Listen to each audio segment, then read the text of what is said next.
So I'll begin with yesterday. As Kapan said, during yesterday's adoration, we were praying over each other, and I didn't get a vision. And I wasn't expecting to get any vision, especially after a post-dinner session, because as Suman said, the brother had gone away, we had a dinner, so we were in that siesta mode. But it was Linda Chechi, Noel and me who were in a group.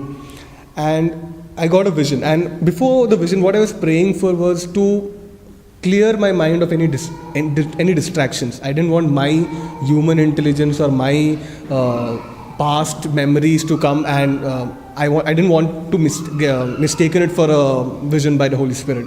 So that was the only prayer during every time that I was praying, and I was glad enough that I could get a vision and interpret that vision, and they connected to it.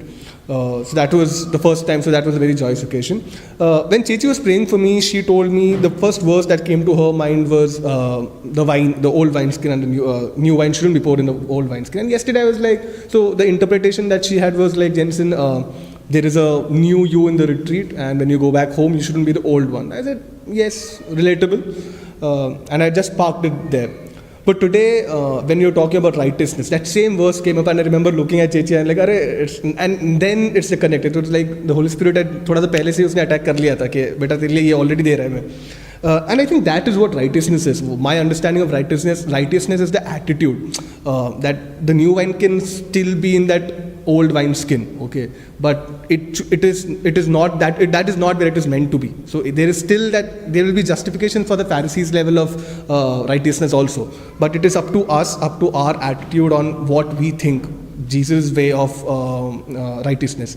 Also, very fundamental thing, I honestly didn't know what a wineskin was. I always thought that wineskin was a barrel, but I googled it and I saw that image, and the way you explain that first the old wineskin is first dipped in water, then in the oil, and then it is, so the whole process, and I could relate to it. So that is one very practical example of how to relate to righteousness. Second thing about the confession, I don't even know how to pronounce this. This is what you said, the letter by Pope Francis. It's called Gaudet et Excellet, but thanks to Google, it just suggested what it was. And I read Matthew chapter 5. I read it again and again.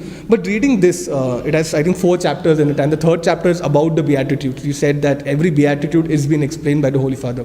And in a very simple language, you could understand more attributes and more angles to every beatitude. And there's another subject that follows it, which is the ways to cherish in the modern world, how to be holy in the modern world. So that was a very good read, and I have personally made it a point, to read more of these letters that the church does. As you said, there's the Bible and the CCC, both of them matter together.